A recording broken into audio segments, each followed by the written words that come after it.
Salut l'équipe, c'est l'Ovaliste. Après une semaine de pause, le tournoi revient, le 15 de France reçoit à Lille l'équipe d'Italie dans un match qui peut s'annoncer compliqué pour des Bleus en manque de confiance. Après la correction reçue par l'Irlande et la victoire mitigée glanée en Écosse, les Bleus vont devoir se rassurer, certes, mais aussi raviver la flamme de leurs supporters. Des supporters qui, je pense, sont en manque de beaux jeux, d'essais, de combinaisons, de lancements propres, bref, de French Flair. Et pour l'occasion, voici donc l'équipe que j'aimerais voir alignée face à l'Italie. Vous allez voir, il y aura plusieurs choix qui seront très subjectifs. Je pense pas que c'est ce que le staff va décider au final, mais c'est mon avis, la compo que j'aimerais voir alignée. Bon, maintenant que c'est dit, je crois qu'on peut y aller. En première ligne, je garderai les mêmes piliers, donc Baye et Antonio, mais je pense que je remettrai Marchand titulaire et que je décalerai ainsi Movaka sur le banc. Notre touche est en difficulté depuis 2 matchs et j'ai comme l'impression que Marchand est un poil plus en réussite que son coéquipier, donc j'aimerais bien voir Marchand débuter de nouveau. J'adore Movaka, mais l'idée de voir Marchand titulaire me titille. En deuxième ligne, je garde Woki parce que bon voilà, ses atouts en touche,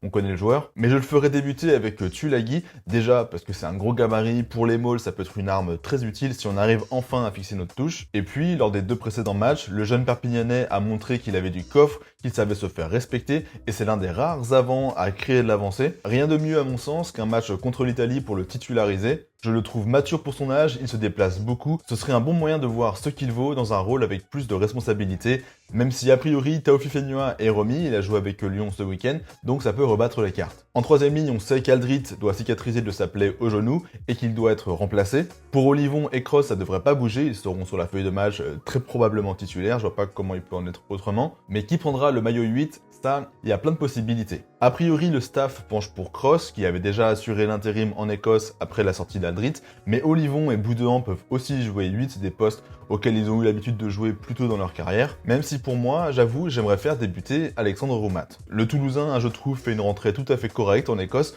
Bon, au poste de deuxième ligne, on l'a pas du coup vraiment vu voir mettre à l'œuvre ses qualités, mais donc là, j'aimerais bien le voir au centre de la troisième ligne. C'est pas du tout le même profil qu'Aldrit, moins percutant, moins, on va dire, dans l'affrontement, même s'il est irréprochable dans le combat, et donc j'attends de lui qu'il amène ses cannes, qu'il impulse du gaz sur nos ballons, et voilà pourquoi je le ferai démarrer, quitte à ce qu'il passe ensuite deuxième ligne au cours de la partie. Pour la charnière, je sais qu'il y en a beaucoup qui veulent la peau de Maxime Lucu et qui ne veulent le voir sur le banc et mettre Nolan Le Garec en titulaire, mais moi je reste attaché à la charnière Lucu-Jalibert, déjà parce que je suis un petit peu chauvin, mais aussi parce que s'il est vrai que Le Garec fait de plutôt bonnes rentrées à chaque fois qu'il entre en jeu, je reste persuadé que si Lucu ne performe pas au niveau auquel on l'attend, c'est parce qu'il joue derrière un pack dominé, une touche défaillante et une paire de centres fatigués. Donnez-lui de bons ballons à exploiter et je suis sûr qu'on le verra d'un autre œil. Et puis de toute façon, Le Garec il est jeune, il attend, on peut imaginer aussi de le faire rentrer assez tôt dans la partie si jamais Lucu est pas dans son match, ou même si au contraire le match se passe très bien et qu'on peut lâcher les chevaux. En plus, ce serait un très bon moyen de capitaliser sur son dynamisme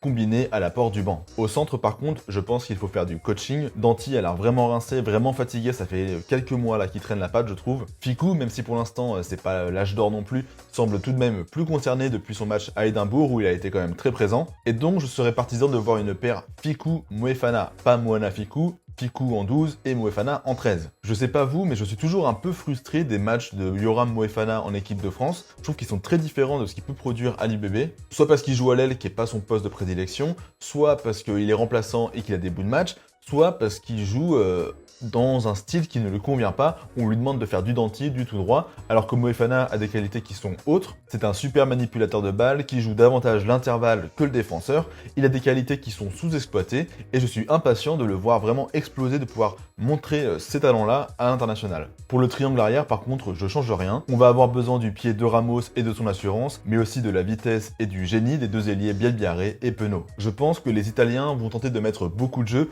On a vu que les Français avaient du mal à subir le rythme, à tenir vraiment physiquement toute une partie. Les Transalpins déplacent beaucoup le ballon, ils savent toucher toutes les zones du terrain en alternant les différents patterns d'attaque avec beaucoup de passes, beaucoup de jeux dans le dos, vraiment de la variation en fait, ce qu'on attend de voir en équipe de France. On a montré un peu de friabilité au centre de notre défense, donc va falloir être vigilant et être en canne pour briser leurs offensives et ne pas les laisser espérer. On sait que les Italiens tiennent cette rencontre particulièrement à cœur et qu'ils peuvent être très accrocheurs si on leur laisse la moindre marge de manœuvre, et la question du banc est donc primordiale pour resserrer notre emprise à leur heures de jeu, quand eux au contraire leur banc est peut-être un petit peu moins qualitatif et risque en fait d'être une petite baisse de forme dans le match. Mais avant de vous dévoiler les remplaçants, je vous rappelle qu'il est important de s'abonner, de liker la vidéo, de me laisser un petit commentaire pour soutenir mon travail, c'est comme ça que ça marche. Un grand merci également aux tipeurs qui me soutiennent financièrement, que ce soit sur PayPal ou avec le bouton rejoindre et merci sous la vidéo. Merci à vous les gars et les filles, vous assurez. Bon, pour le banc, donc Movaka évidemment, j'attends qu'une chose de lui, c'est qu'il mette le feu sur le terrain, qu'on arrive à le servir lancé.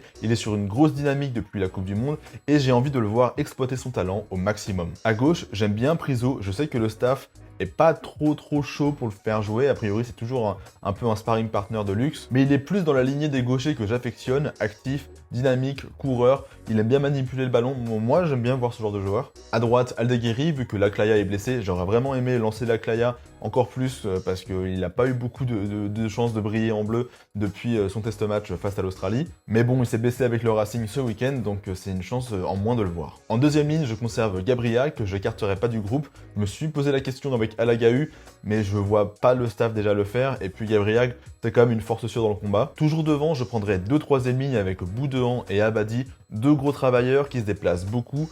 Est-ce que j'ai vraiment besoin d'argumenter plus? Et enfin, donc un banc en 6-2, les 2 3/4 seraient Nolan Le Garec, normal, et enfin Nicolas Deporter. Là, vraiment, je pense qu'il faut le lancer. L'Italie, c'est le meilleur match pour le lancer. Et je pense qu'on est nombreux à être impatients de voir ce qu'il peut valoir sous le maillot bleu. Donc dites-moi en commentaire ce que vous en pensez. Proposez-moi aussi peut-être votre propre composition, si jamais vous en avez une. Avant de conclure, je voulais vous remercier pour les retours, pour l'engouement que vous montrez pour mes vidéos depuis que j'ai repris le travail sur YouTube. Je vois qu'il y a de nouveaux abonnés, vous êtes hyper actifs dans les commentaires, donc vraiment merci, ça fait plaisir et ça m'aide à garder la motivation quand j'ai la flemme. Personnellement, je serai dimanche au stade pour le France-Italie, donc si vous me croisez, n'hésitez pas à me faire coucou. Ah aussi, avant de partir, je voulais vous dire que la chaîne risque de changer d'identité graphique. Ça fait longtemps que je voulais changer mon logo, que j'ai pas pris le temps de le faire. Donc là, j'ai eu l'aide de ma cousine qui est graphiste et qui m'a fait un petit rebranding de chaîne.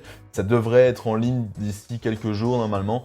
Donc voilà, vous inquiétez pas, enfin ne vous étonnez pas si jamais vous retrouvez plus le logo avec le polo rayé. C'est de l'histoire ancienne normalement très bientôt. J'ai dit tout ce que j'avais à dire. N'hésitez pas à me rejoindre sur TikTok, sur Instagram. J'essaie de publier de temps en temps quand même des petits reels qui récapitulent mes vidéos. On n'oublie pas l'abonnement et le pouce bleu. Moi je vous dis à la prochaine.